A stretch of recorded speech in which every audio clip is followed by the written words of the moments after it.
In terms of the panel, we have Natalie Banner, who is from Wellcome Trust, who's been leading on the Wellcome Trust work on understanding patient data. We've got Rachel Caldicott, who's the CEO of Everyone. We've got Tabitha Goldstab, who is the co-founder of Cognition X and is also chair of the AI Council. We've got Cora Govert, who is Deputy Director within DCMS, responsible for digital and tech policy within DCMS. We've got Helen Mayhew, who is Partner and Chief Operating Officer at Quantum Black, one of our very kind sponsors for today. And Simon McDougall, who is Executive Director from the Information Commissioner's Office, and Richard Potter, who is Chief Technology Officer at Microsoft Services.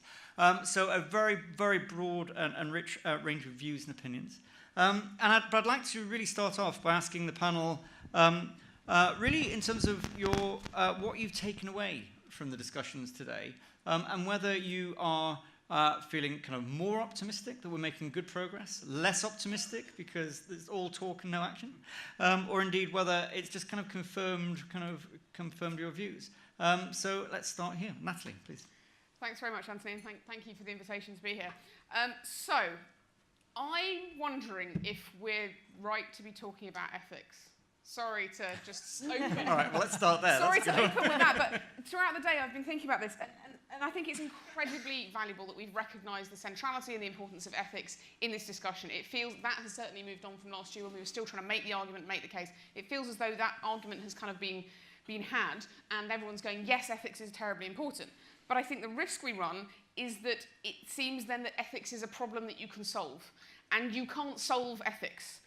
And there's a real risk that we sort of solutionize ethics when we think about it in this tech kind of way. And I'm wondering if instead of thinking about ethics, we need to think more about critical thinking, because that's a process, and that is something that everyone needs to engage with. And having a set of principles is well and good, but if you can't engage in the process of carefully and critically thinking about what it is you're trying to do, then no amount of doing ethics is going to save you. But thinking about it in that process immediately leads us to the question of who is doing the thinking. And that leads me on to the second sort of insight I think I've drawn from today, which is about diversity.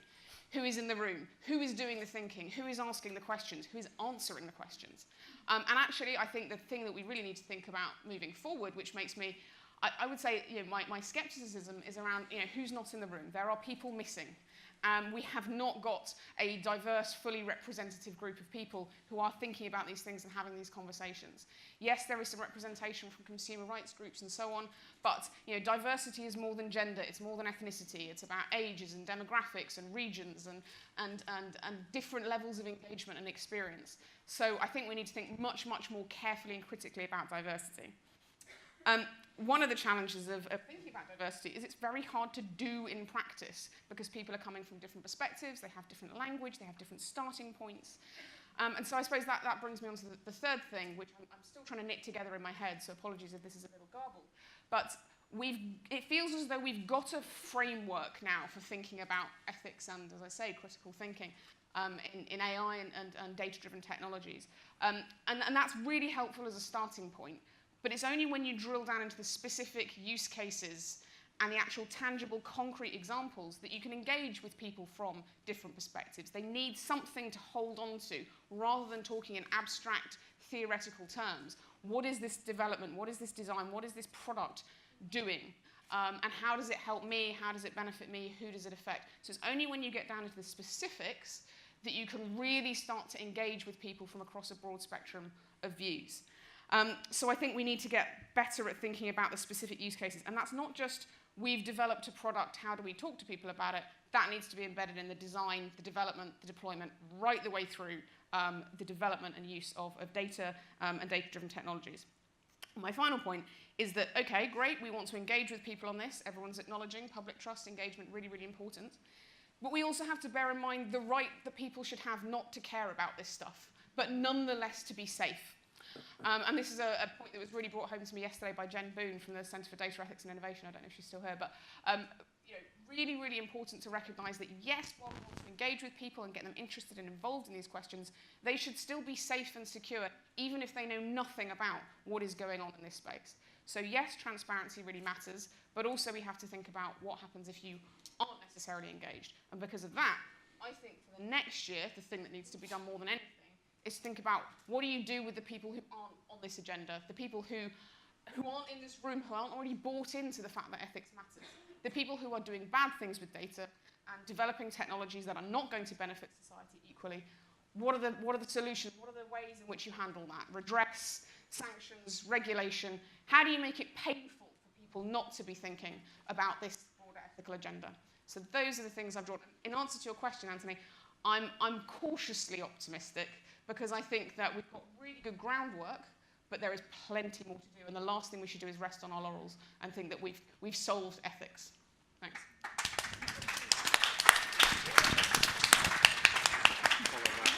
That's it. Brilliant. And I'm going to come back and ask you how we're going to do all of those things now. So, give me a couple of minutes. Simon.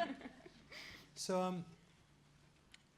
I think to answer the question as to how I feel, it feels like the stakes have been raised and that we're making progress, but the stakes are higher, so there's a bit of a balance there.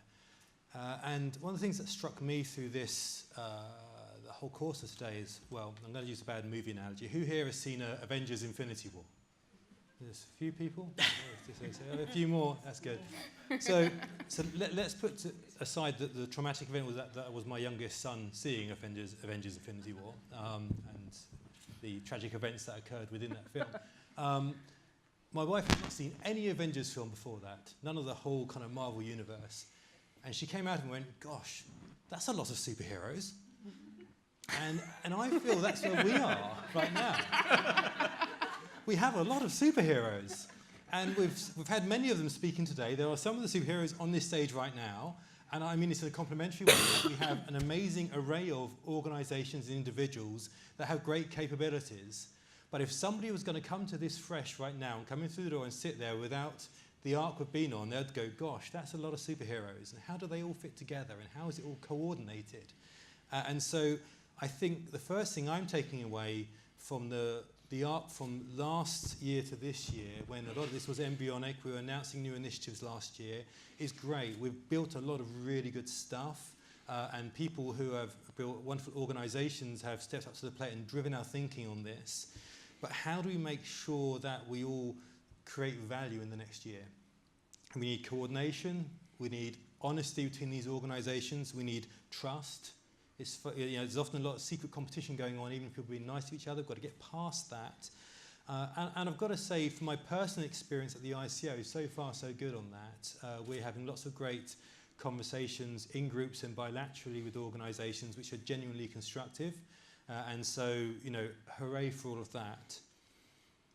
My second thought very much ties into Natalie's point around, so what are we going to do? We have made huge progress in this year, but innovation has continued and technology has developed at just as fast a rate.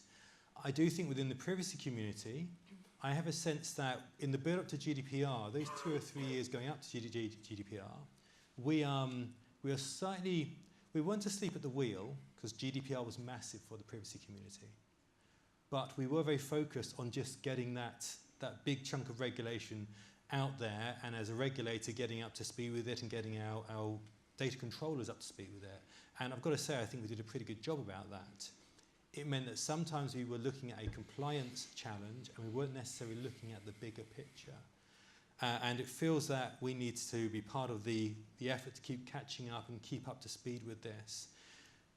My point on this is that we need both thinking and action at the same time. So we need to carry on the deep thinking around explainable artificial intelligence, variants on the trolley problem, different issues of bias. We've got to tie in thinking on AI and ethics, some of the big societal challenges we've heard today, what we're doing around competition and data, what we're doing around poverty and inequality, what we're doing about climate change. We've got to keep thinking, and some organisations are going to do some great thinking on that. But we need action at the same time. Right now, there are local authorities out there using AI to decide which families have at-risk children. And some of those children will end up going into care or not into care because of the AI that's being used.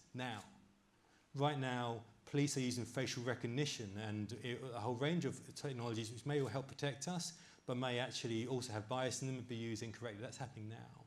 And this morning, I leave the house. My youngest is watching YouTube, and he's being recommended videos using a huge chunk of AI back at Google and his own personal data profile. Tonight, he'll get back from school, hopefully, and he'll go back onto YouTube, and the same thing will happen this evening. So now. So we need to be taking action as well as just talking about things right now. From the ICO's point of view, I see us at whilst we want to be engaged in the thinking, we're also very much focused on the action. I mean, Cambridge Analytica, it's not quite finished, but it's slightly been there, done that, got the T-shirt, you know, the ICO puffer jacket, you know, whatever you want to have. You know, because that's gone, you know, that action is getting towards its end. But there have to be other initiatives and other enforcements that we as a regulator take in this area. And the GDPR can help with all of this. It has concepts of fairness, concepts of accountability, and we obviously have a much bigger stick to wave than the regulator once had. So that's useful for the action. And we can work with organisations as well, with codes of conduct, certifications. We can find ways to help technology firms help themselves. So I'm more optimistic than not, but the stakes have raised, and I think if we come back next year and all we've done is carried on talking and admiring the problem, then we'd have let ourselves down. Helen? Yeah. So overall, I would say that I am optimistic, and the reason for that is I think there's a lot to celebrate in what's happened over the course of this year. I think the tone of the conversation has really changed, and I actually think we do ourselves a slight disservice when we say it's just happening in this room or in this bubble. Like certainly the clients that we work with at Quantum Black at board levels are talking about this in a way that a year ago they really weren't, and I think the corporate world is starting to really change its attitude to how they think about AI, and that can only be a good thing. Equally, in the public sector, as Simon was mentioning, there's lots of activity. I mean, there is potential for confusion, but at least there are lots of bodies that are now looking at it, and there is a sense that this is really high on the agenda, both in the public and the private sector. And I think that's been reflected in the tone of the conversation today, and I think, you know, net can only be a good thing. So progress has been made, that's clear. But I think the real question for what do we do next is how do we affect that into change? And how do we affect that into action? How do we take the conversation into practical reality? And how do we make that affect real people who aren't either in boardrooms or the room here? And I think that for me is very clearly the challenge over the course of the next year. And if we sit here in a year's time and we can't point to examples that having happened, collectively we'll have failed. And I think when we talk about practical things, from a perspective of we're kind of in companies helping them implement AI every day, how do I see that? I mean, I see that at the practitioner level. You know, data scientists at the moment are in a very good-willed ways trying to create their own codes of ethical conduct. I mean, that at Microsoft, at Google, they have something to follow, but in mid-sized companies and small companies, they're just doing what they think's best. So how do we give them tools to really change what they are doing on a day-to-day basis? Because when we talk about ethics in AI, which I agree with you, we should move beyond because it's almost necessarily philosophical. You know, what do we actually give them? How do we actually make them follow something that they can kind of believe in? Equally, from an employee level, and I think sometimes we miss in this conversation the workforce impact that is going to almost necessarily come about. How do we skill employees for the future so this is actually beneficial for them? We've just been part of a project skilling 40,000 people, so the entirety of a workforce. But that is very, very rare for people to invest in their employees like that. So I think there's also a big question for me about how do we raise the stakes in that sense. And then perhaps the biggest question of all that has been discussed in multiple of the breakouts today, how do we truly engage at a citizen level and, you know, give people back agency over their data? And my takeaway on that question is that there are lots of ideas, many of which people agree and disagree with. And I think, from my perspective, the important thing is we just start trying to do something. You know, it may be that aggregator apps that help you have agency over where your data goes are confusing and don't help the situation, but let's give it a go. because I think otherwise we risk having big conversations about these very, very complicated philosophical issues, but not actually making progress. So I am very optimistic that in a year's time we will be having a different tone of conversation, but I definitely think there's lots to do. Thank you. And it's at this stage I should apologise to Richard, because at this stage he's worked out that he's on the end. But Cora, from a government perspective. Thanks. So I think the first thing that's helpful to do is just kind of step back a minute and think about what exactly we're trying to achieve here. And I think my observation is we're probably all trying to achieve slightly different things.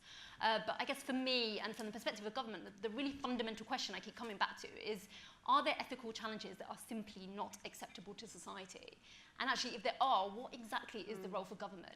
And for me, our ability to answer that question is really the test for how far we've come today and in the past year, and what we need to do next.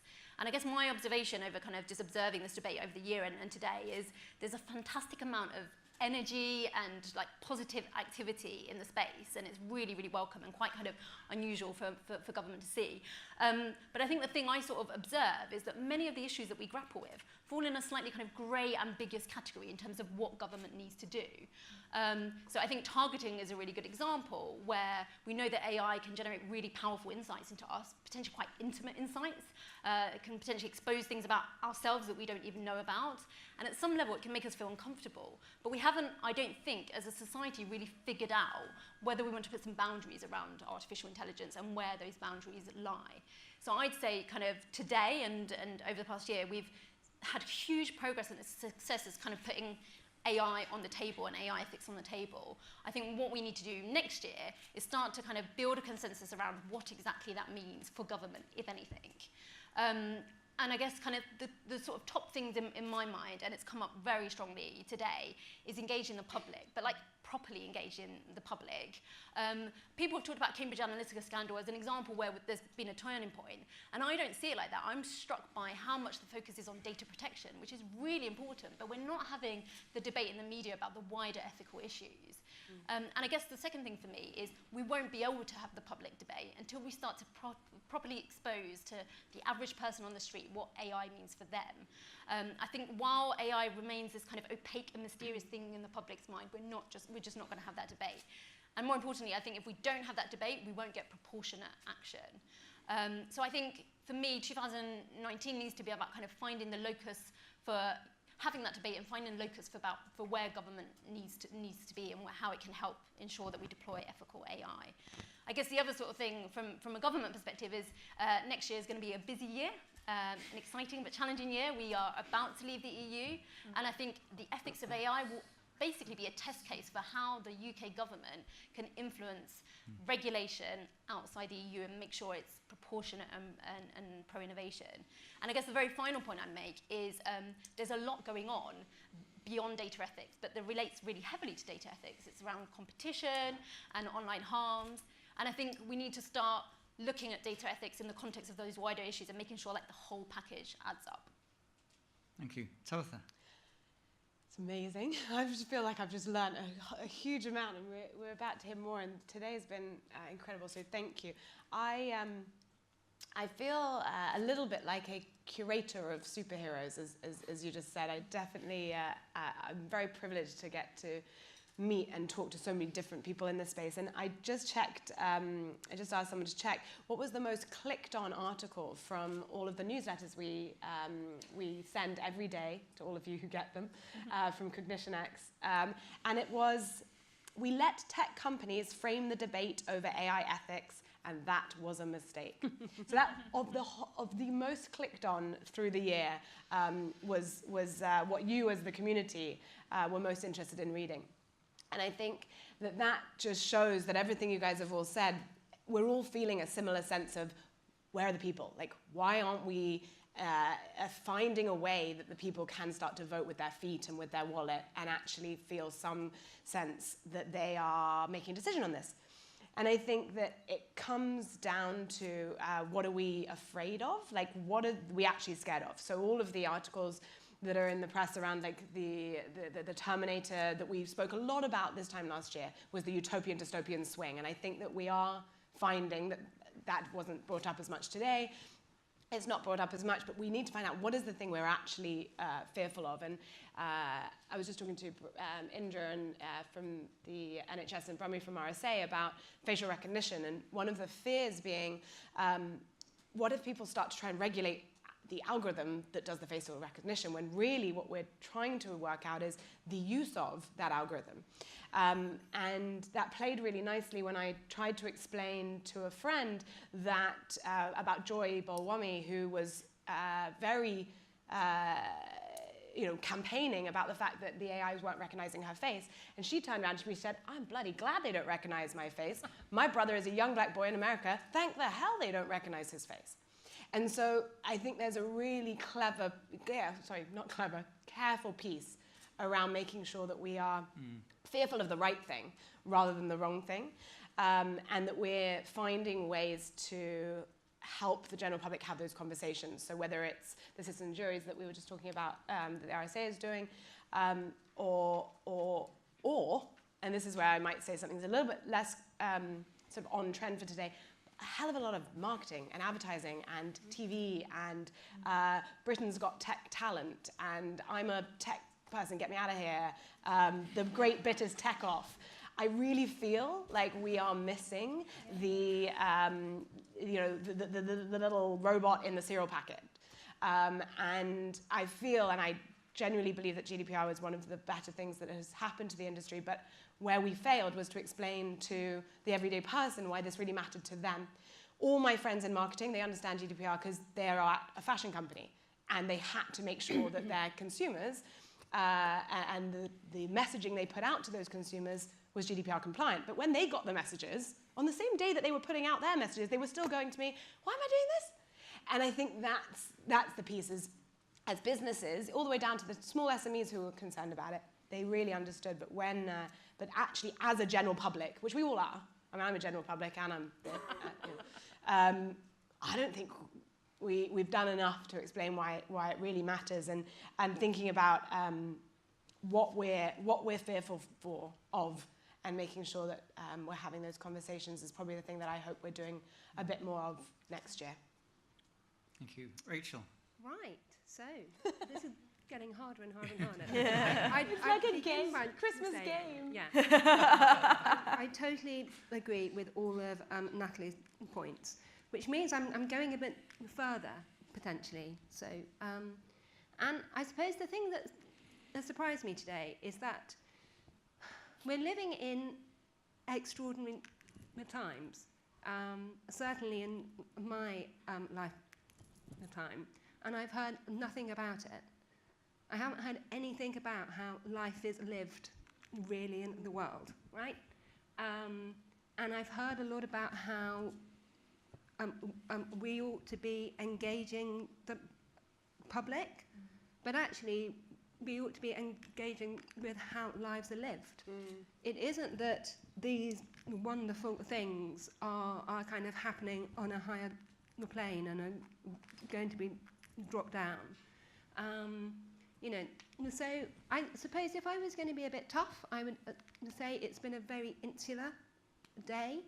There's a lot of people here who I've seen this week, let alone this year. And on the other hand, that is great because it means there's a community that's forming.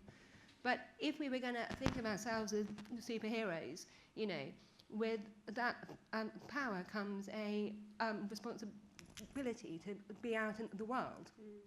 And I think the other thing that I would, is both like a good and a bad thing, and that I would kind of challenge us on to move on slightly with, is that there's a lot of really big ideas, right? And there are things that can seem very theoretical and hard to understand. It's quite easy to get quite checklisty. And I think a good thing I've heard is people talking about the same things again and again.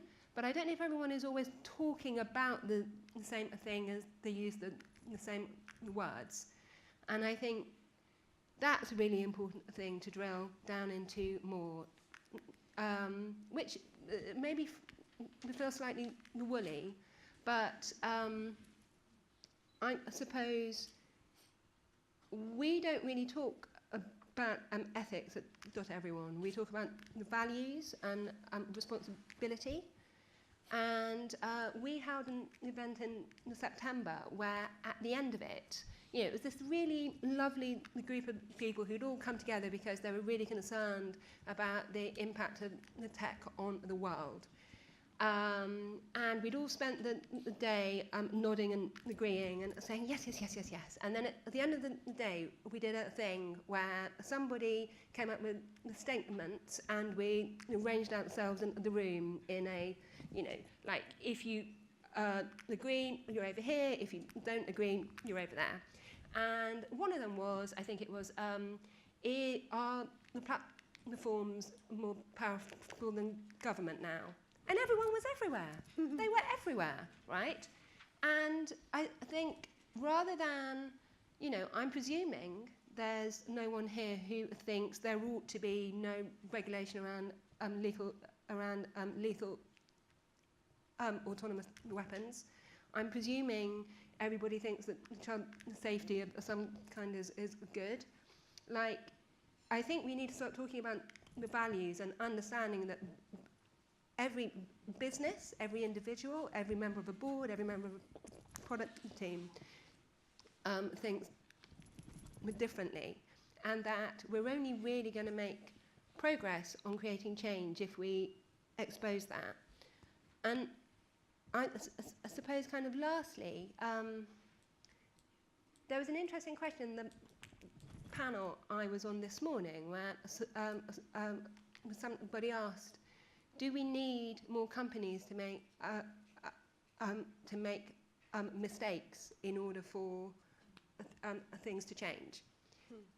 And I think a lot of the time, the stuff we're talking about is very what if, right?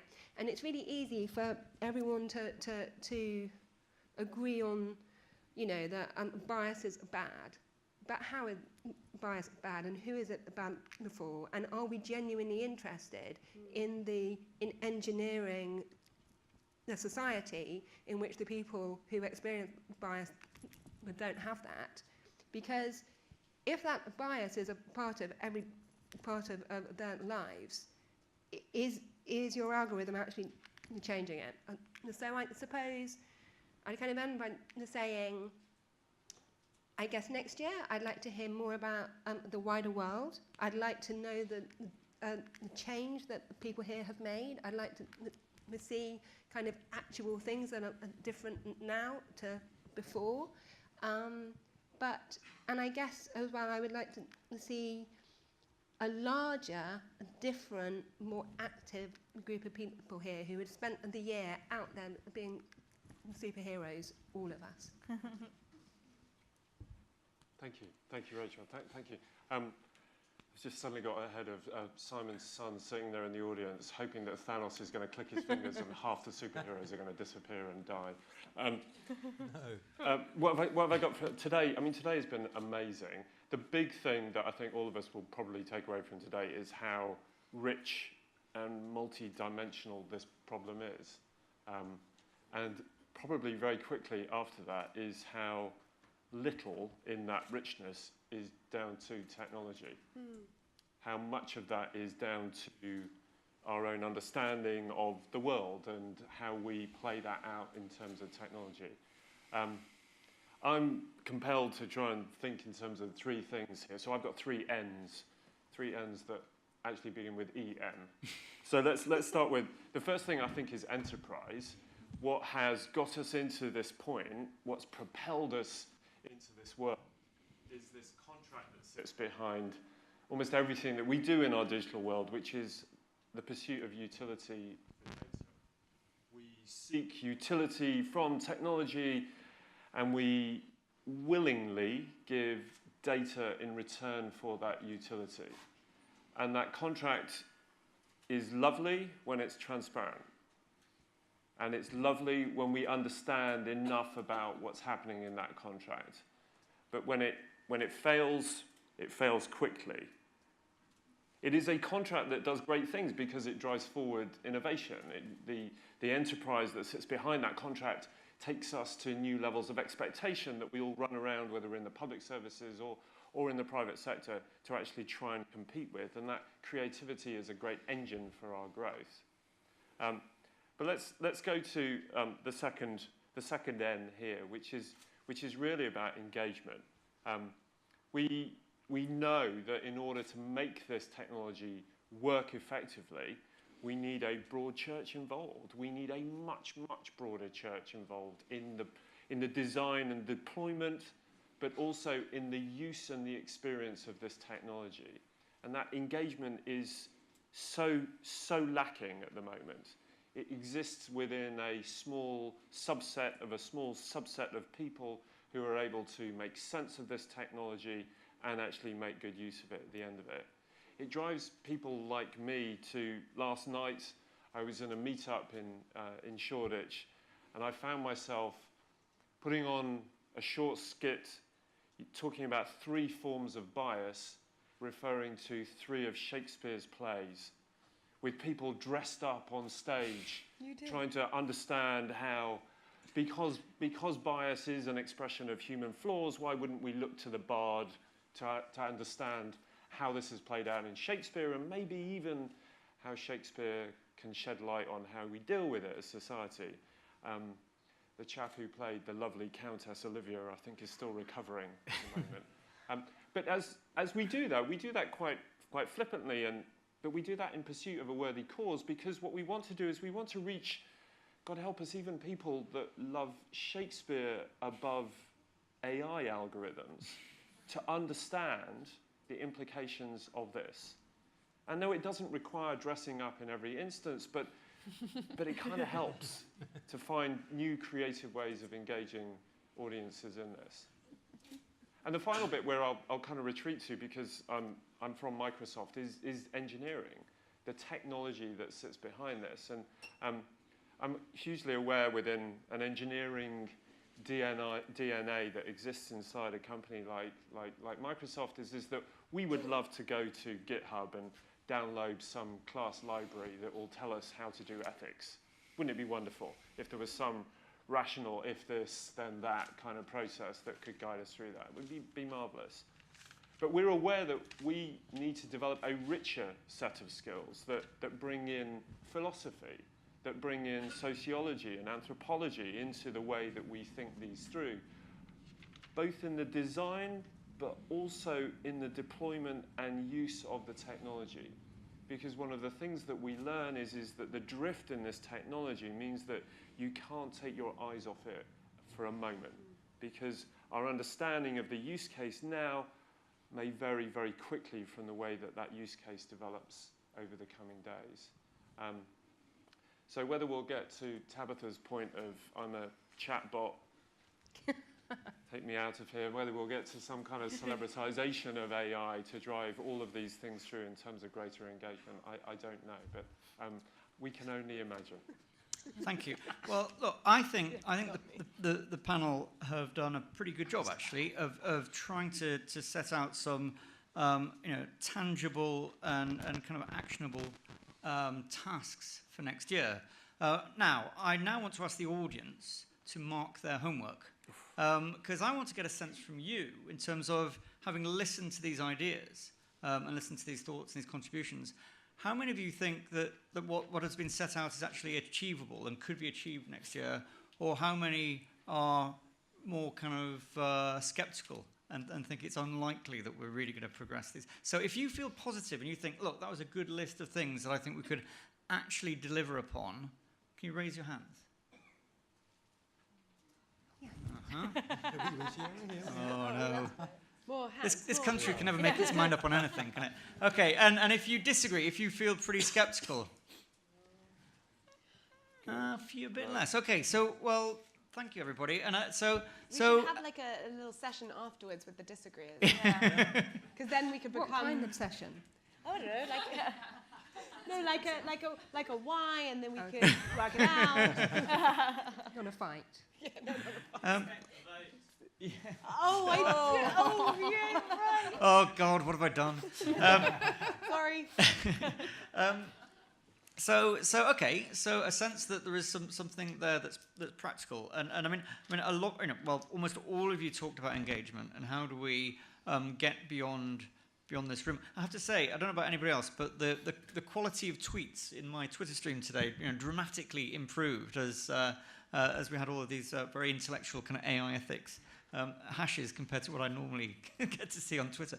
But it does feel, I think it's absolutely right, that yes, we're a community, but we remain a community of people who are focused on these issues. And to Rachel's point, most of the rest of the world is just trying to get on with things, and this just seems entirely abstract. We can focus in on that point, but how can techUK, how can the people in this room really go about that process of engagement next year? Any sort of practical thoughts on what we can actually do? Simon. Well, I'll start just by noting that whilst there's obviously a huge amount more we could do around diversity of thought and background, I do want to just thank techUK for the first summit and for the second summit.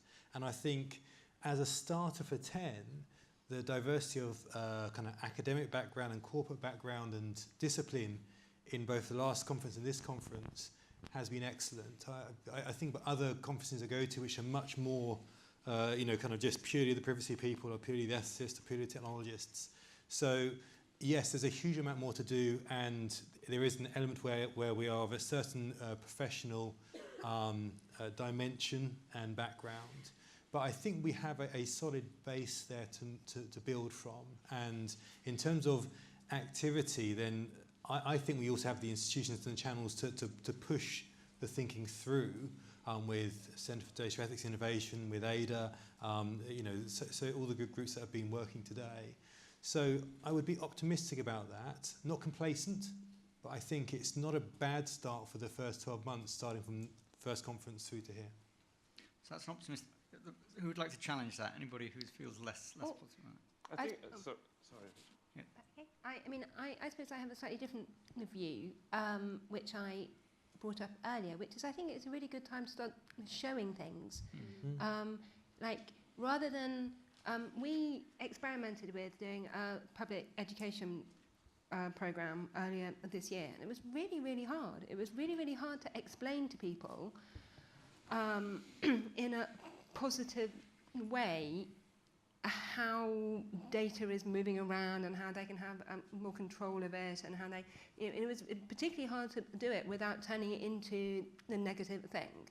And I think where we have come to is that can we create radically positive things that people can be a part of? And so like in the research we did earlier this year, I think 89% of people felt that they didn't understand the T's and the C's they were signing up to.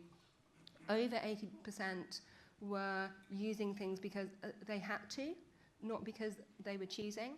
And that actually, if we can be putting things in people's pockets that make them think, this is amazing, and I understand how this has happened. So I'm really interested in thinking about practically, how can we make data more easy to see? How can we make it more legible? I think it's not a case of explainability, but it's a case of kind of, I don't know, like starting to sort of colour it in and bring it out into the world, as opposed to expecting everything to just happen magically. And that the thing it's like hard to not remember is people are amazing, right? They handle a lot every day, and that rather than kind of hiding things, can we start to put things in their way, and then as the society we can start to shape and change things, as opposed to being educated about how it ought to work. Yeah, I couldn't agree more with that. I think there's this moment right now where things are just happen to be magic and it just happens. But I try and do as much public engagement stuff as possible, whether it's talking at schools or finding time with people who are just not in this space. And their first question is always, but why are we doing this?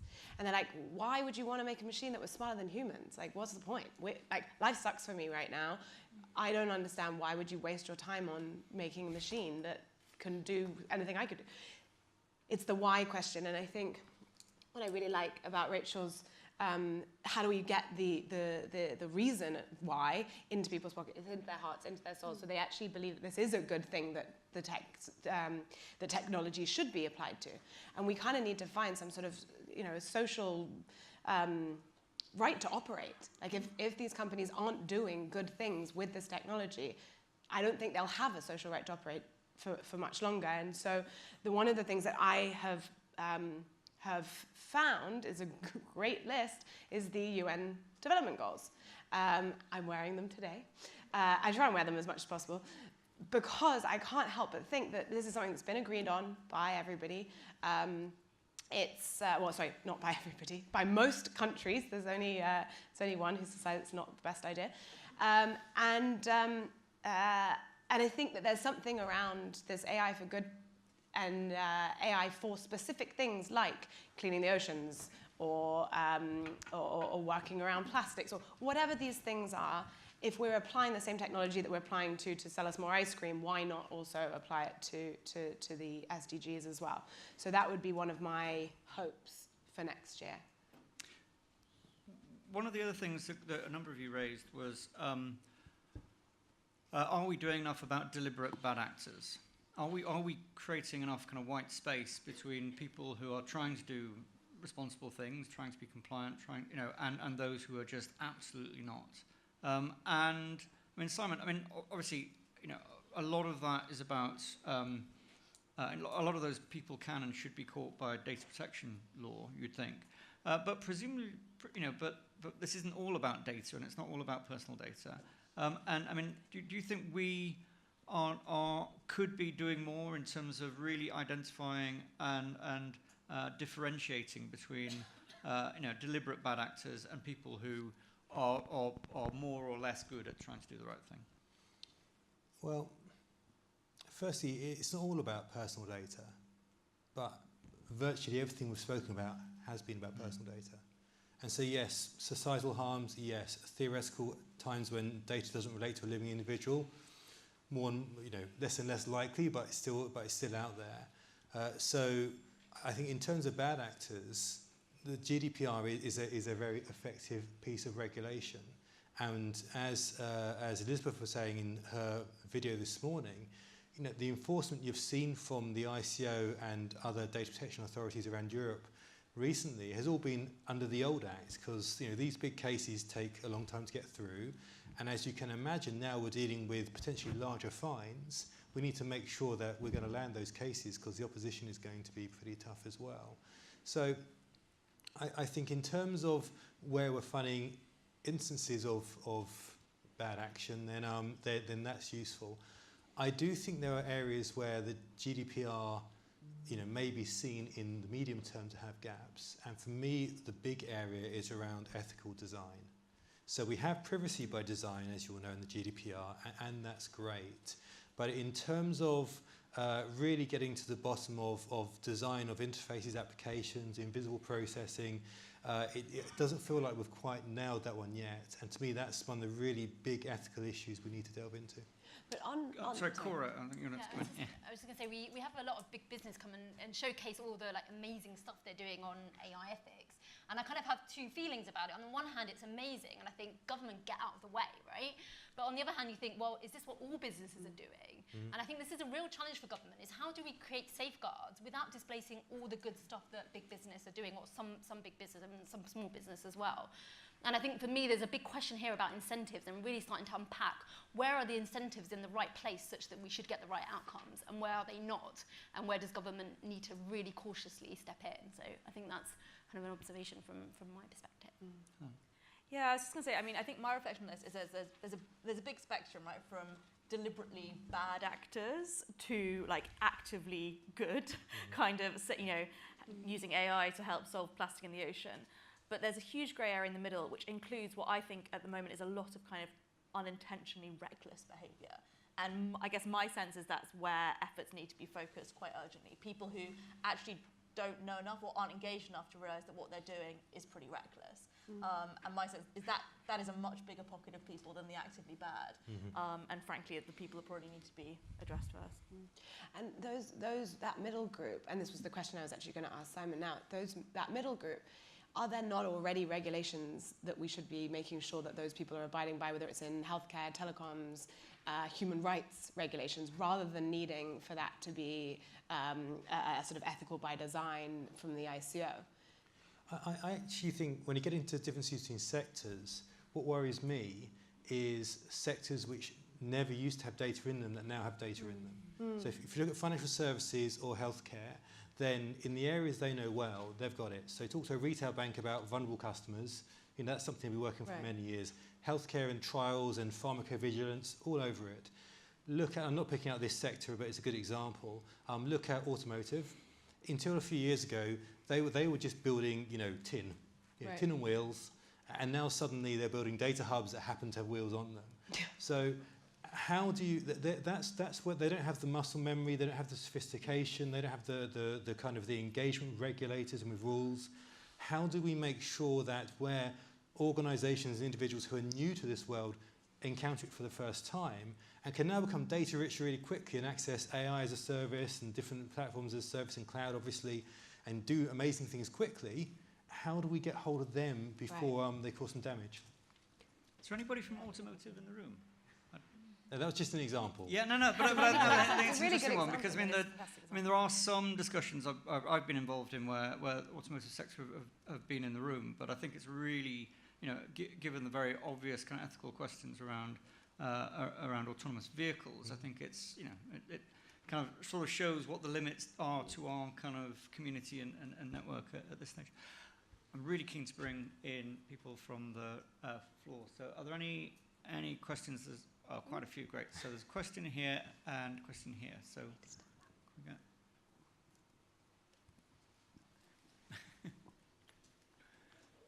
microphones are. So Nimi, there's this gentleman here, just behind you. Yeah. And Thanks. My name's Johnny Penn. I'm from the University of Cambridge and the Berkman Klein Center at Harvard. I guess just a quick anecdote briefly. Marvin Minsky, one of the kind of founding figures in artificial intelligence, said in '93 that had the U.S. military not sponsored their work in AI, it never would have happened because businesses didn't believe in it. Businesses didn't think it would never work if on the kind of timescales that businesses work on. And I'm worried, I guess, just across the panel, I feel like we capture the rhetoric of change, but we capture it on a timescale that's primarily motivated by the kind of business quarterly shareholder return framework. And I think what's missing for me today is a vision for society. If indeed we're accepting the assumption that AI is going to be of value to this country, when do young people not have to pay for university anymore? When can we afford houses? This is not actually a complex problem whatsoever. And I think I just want to identify this kind of rhetorical trick that gets used of like, oh, if we just have a little more information or if we just have a little more data, then we'll start to have a real conversation. It's not a question, but I think the stakes are too high to avoid that. I mean, Rachel, this was your point, wasn't it? This is about engaging with the lives people live. And how does this generate meaningful outcomes for people that feel a million miles away from technology? And so, like, we're really interested in the role of measurement and KPIs and how that encourages kind of like hockey stick behaviour and that kind of thing. And in the spirit of, I suppose, if you can't beat them, join them, we've got a project at the moment that's looking at, is it possible to get to metrics for love and care? So can you have a product where you're measuring how much it enables people to care for each other? That's so nice. That actually, if you make other kinds of things valid and valuable to be measured, perhaps they'll be counted. And that could be naive, but I think the other thing that we touched on this morning in the panel I was in is that we don't talk about politics, and that the world most of us want to live in is in some way affected by our political orientation, as well as our lived experience. And, you know, I was saying earlier, we're not at a point in the UK at the moment where we have what could be described as a, I don't know, homogenous culture or a set of values that everyone shares. And that, I think, is, you know, the problem is that power goes to the powerful, and the problems that are solved are the problems that the powerful are interested in. And I guess by maybe, I don't know if this is just optimistic, by attributing kind of like value to other kinds of things and making them measurable and making them seem important to people who haven't counted them, perhaps that could help to change some of that. We've got some questions on Slido, and Simon just point. Sorry, oh, sorry. Can I just pick up on that? I mean, I think I salute the endeavour, and I would love to imagine that we can, despite what's happening over the river at the moment, we would have confidence in a political environment that could use our form of democracy to articulate a vision that would give us a really good North Star in this journey. I think it's incredibly complicated. There's lots of literature at the moment about how our deliberations over AI are an incredibly good reflection on our deliberations as a society. They lay bare the weakness in our own ability to form consensus and consensus models, if you like, about what is right, what is wrong, what is fair, what is just, all of those things. So within that incredibly difficult world, I think we have to accept that we live in a journey of supervised learning in this space. It is inevitable as we go through the journey to maturity in our understanding about this technology is that we have to learn, but we have to learn in a supervised way.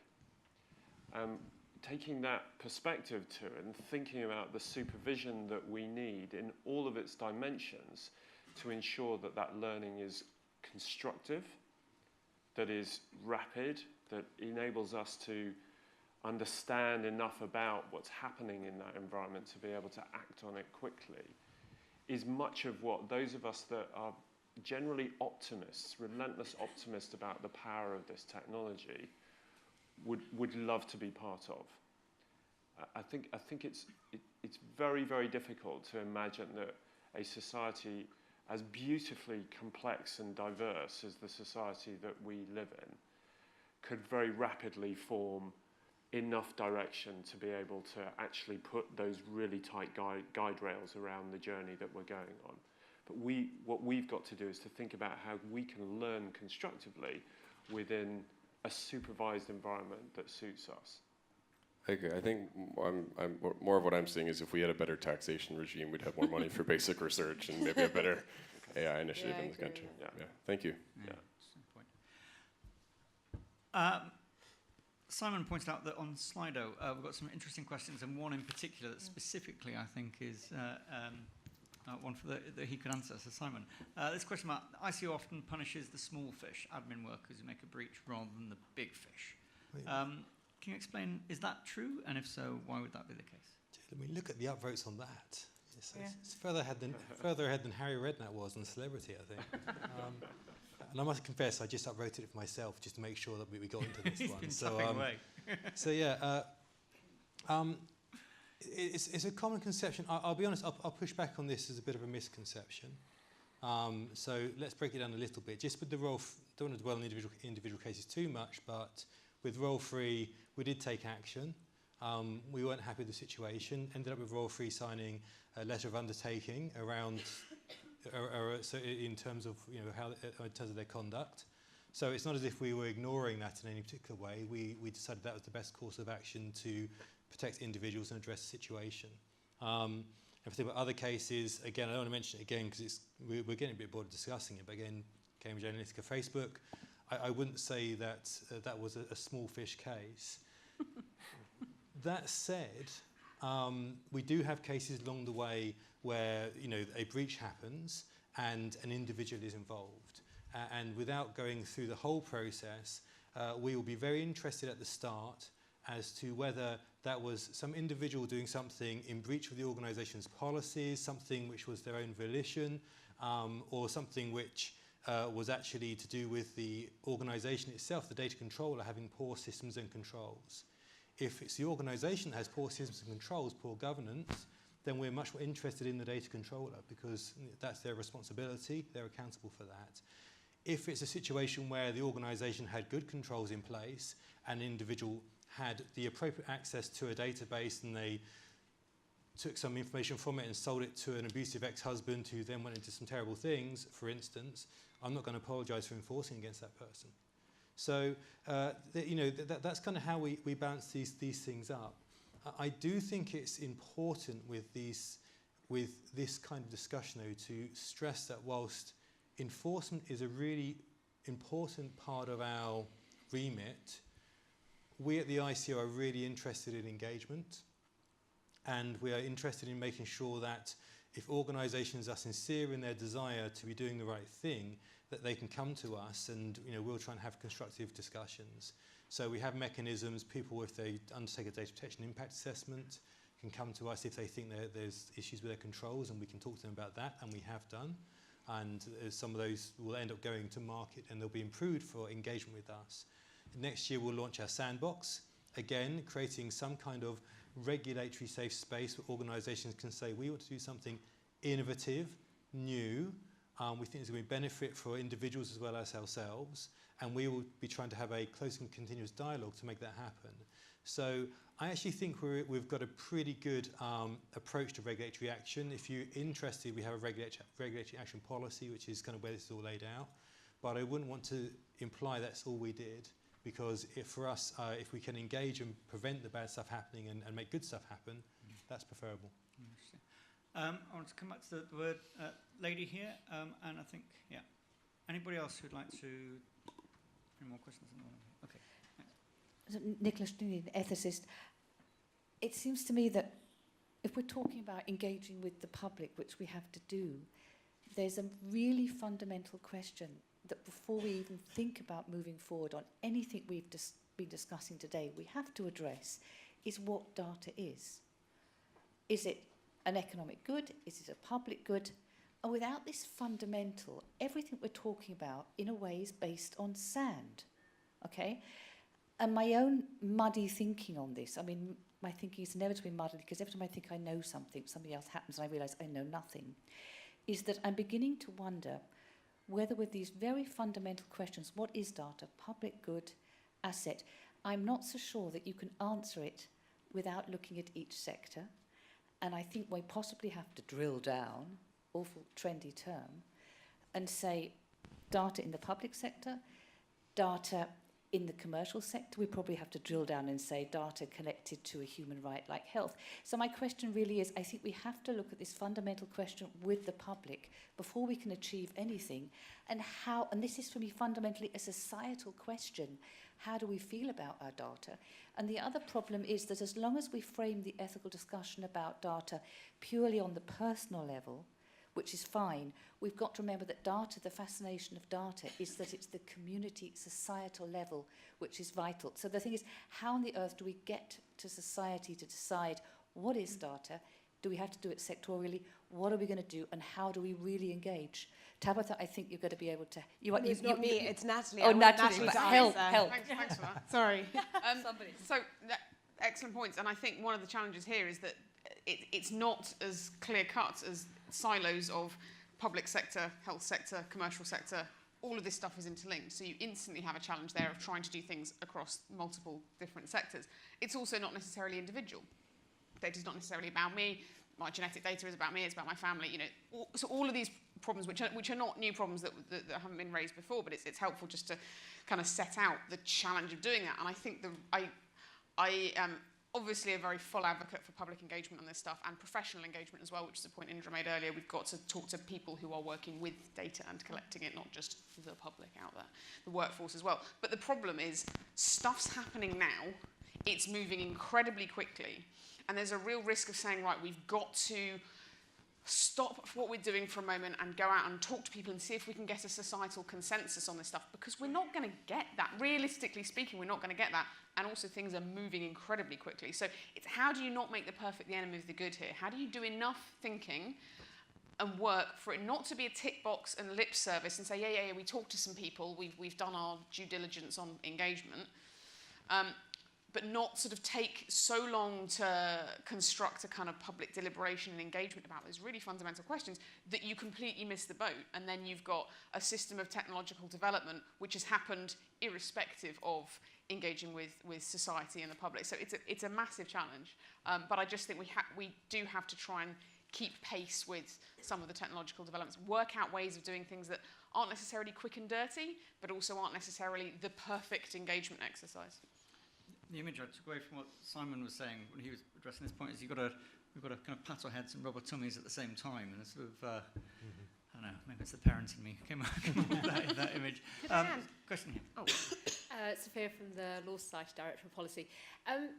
In other areas like apprenticeships, where we have a real commitment to social mobility, we've applied a corporate levy. We've said this is a shared social problem that we need all actors to play a role in.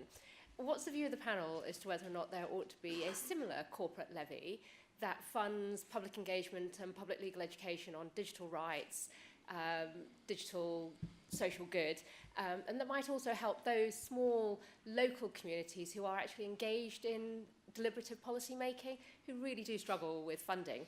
I just wonder what the views might be. Potentially interesting. I mean, I think we've already recommended something kind of similar. One of the issues is there's an endless number of levies that could be applied for an endless number of things. But one of the things that we have looked at is both engagement and redress, and how to, I suppose, construct more adequate funding for both of those.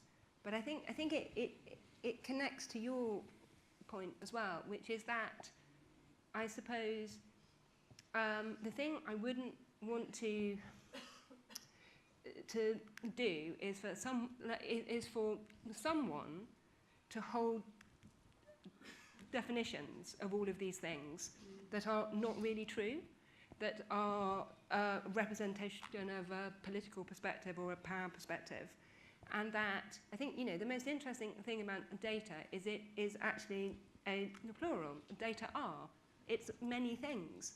And it is both, in different contexts, it's a different thing. And so I suppose that we probably can't, it's like hammering a jellyfish to the wall, which is I suppose the reason I was talking about let's make good things that people can be a part of, and that, whether that's the SDGs or whether that's even just making people's lives slightly better every day in what I think is now quite a mean and austere country, that it doesn't all have to be about educating everyone for our purpose. How can we help everybody else, I think, as well? Can I just add on? I think the other thing to say is don't underestimate the willingness of organisations to invest in that anyway. Clearly, those of us that are interested in the technology commercially are interested in adoption of the technology. And one of the things that you find, particularly as this debate becomes more visible and better articulated, is that the concern of trust is a brake on digital transformation. And organisations that make their business through digital transformation will willingly invest in a heightened conversation that will drive engagement. you can kind of get my drift on that. I mean, what we're saying.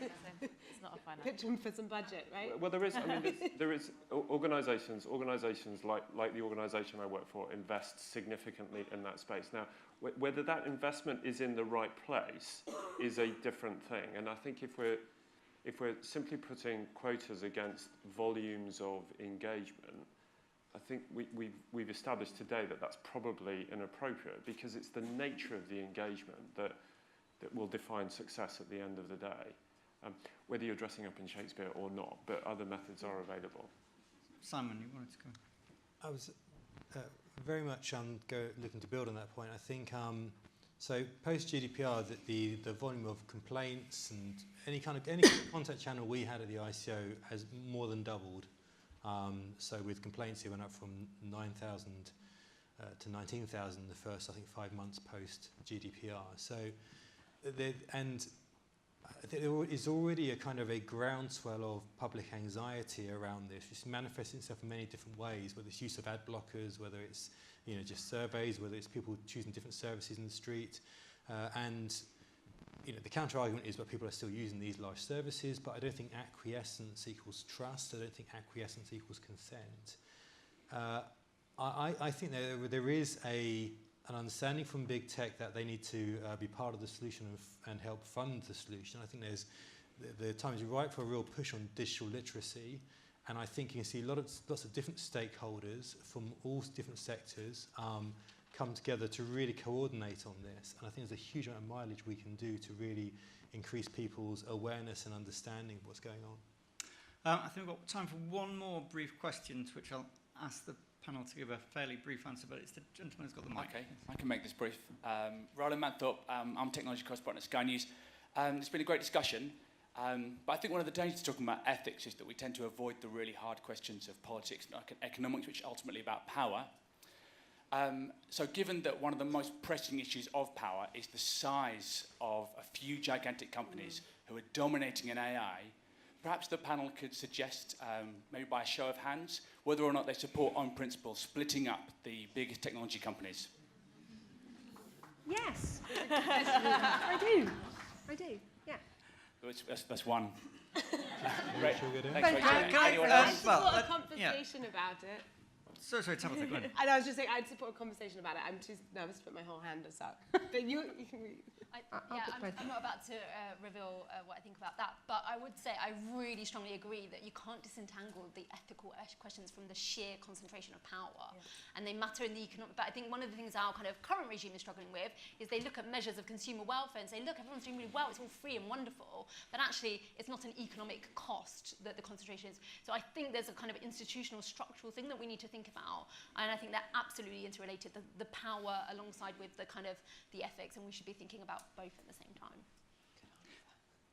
Richard, I mean, this is something that your company has seen before. Do you have a sense of how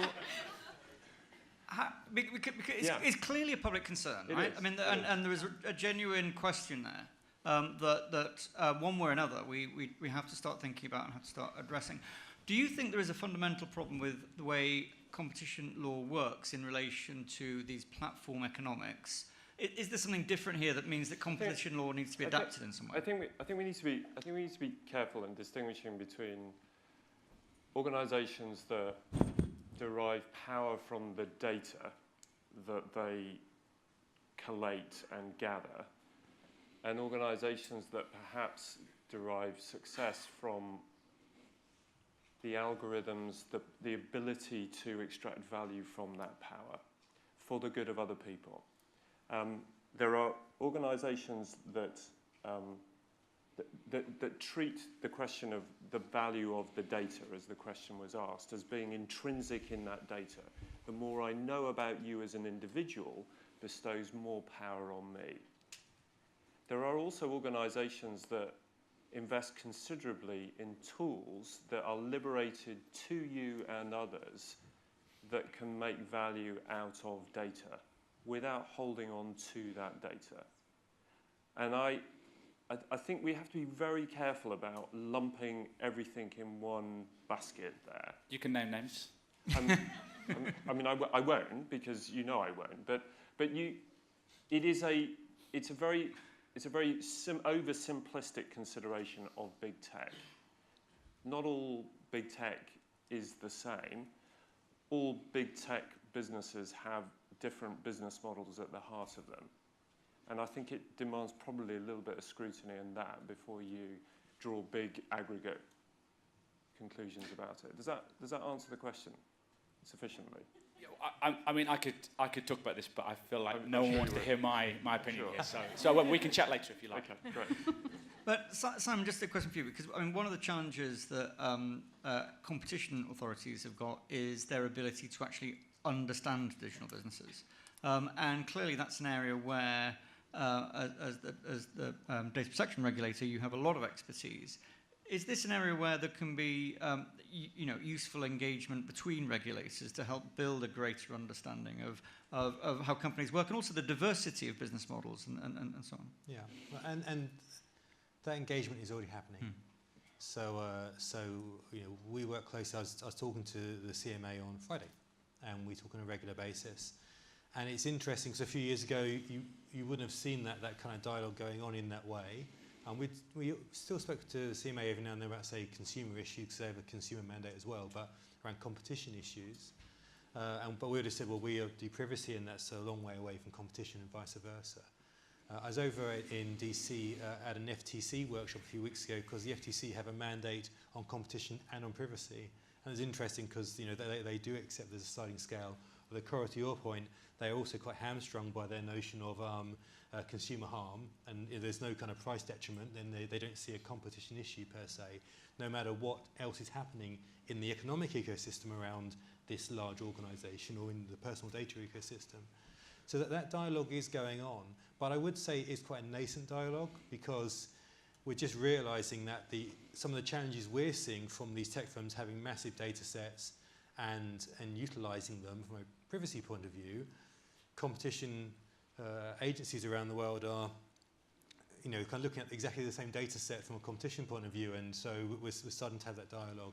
Some of you will be aware that the German Competition Authority has currently got an action on relating to data and competition, which is, I think, other competition authorities around the world are looking at quite carefully. So we are talking, but we're still exploring quite how that dynamic works. We are out of time. I think it's been an absolutely fascinating discussion. I think the panel's done a great job of providing a bit of a synthesis of some of the discussions that have been happening throughout the day. And so I'd just like to invite you all to join me in thanking them for a really interesting session.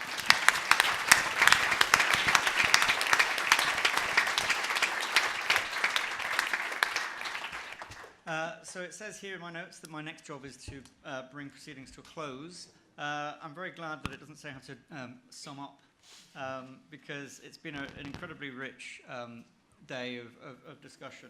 I'll sort of answer the question that I posed to the panel for myself, really, which is I do feel quite positive in terms of the discussion that we've had today compared to the discussion that we had a year ago. It does seem to me that we have made some material progress. It feels to me like the debate has moved on. Last night I attended the event at the Barbican that the Royal Society held on you and AI in their series of events, and you had 2,000 people engaging in a public debate and a discussion about the role of AI. So it seems to me that we are making some progress, but it's absolutely clear to me that we're not there yet. And there is a tremendous amount to do. And I did note that Elizabeth Denham in her video set us the task of having another event this time next year. And I do think it is essential that we can come back with more evidence of the progress, of the kind of progress that the panel was looking for. And we'll certainly take away all of your comments and try to present them back as in a sort of report from today. So that we can remember what those were, and we can kind of mark our progress and mark our success next year. I, for one, really do believe that we've got a unique opportunity in the UK to be at the forefront of this debate. And I think it's in the diversity of the speakers that we've had today. It's the diversity of the people in this room. I think it's in the diversity of the people within our networks that we have the ability to reach out and engage with. And I think it's also in the fact that we have these fantastic institutions that have got resources to bring to bear, whether it's things like organisations like the Royal Society and the British Academy, the Royal Statistical Society, the BBC, or whether it's the fact that we have, I think, very open and companies that really clearly do want to engage and be part of this discussion. So it seems to me that we have the potential to have a very rich dialogue. We're starting to create the institutions. We've got the Centre for Data Ethics. We've got the Office for AI. We've got the Ada Lovelace Institute. And we've got fantastic academic centres of excellence as well. If we can bring these things together and harness them and make material progress on the kind of issues that we've discussed today, I think we can make real progress. But the big reminder for me, and it's the point that Rachel made, which is if we're going to do it successfully, we have to engage with how lives are lived. And for me, that is my big takeaway from today. And thank you, Rachel, for that, which is that if we want to make this meaningful to people, we have to bring the meaning to their lives and understand what that is, and understand that we're talking about the interaction of AI and humans. We seem to understand a lot about AI. We seem to sometimes understand and think less about humans. Well, that's the end of my little kind of sermon from up here. I'd simply like to say thank you. Obviously, thank you to our sponsors, to Microsoft, Intel, Splunk, Quantum Black, Kemp Little, Taylor Vintners, and GemServe, all of whom have really made this possible. We couldn't do it without you. Clearly, we're now looking for sponsors for next year, so if anybody wants to come and talk to me about that, please do. But also those institutions I was talking about, our partners, the Royal Statistical Society, the Wellcome Trust, the Royal Society, British Academy, Oxford Data Ethics Lab, the Open Data Institute, Digital Catapult, the RSA, the Alan Turing Institute, Leavenhulme Centre, Nuffield Foundation, and Ada Lovelace Institute. I think it's in the combination of these organisations and ourselves kind of working together that we can make real progress. Finally, of course, I have to say a big thank you to everybody at the venue who's done a great job today in looking after us, but also to all the staff at techUK who've been involved in today. You're brilliant. I love working with you, and you've just this has been a real pleasure in putting this all together. But I must also say particular thanks to Sue Daly. Sue, if you follow her on Twitter, her Twitter handle is Channel Swim Sue, and all I can say is working with somebody who's got the courage and tenacity to swim the channel is a wonderful, wonderful thing. And so, Sue, thank you very much for all of your efforts as well.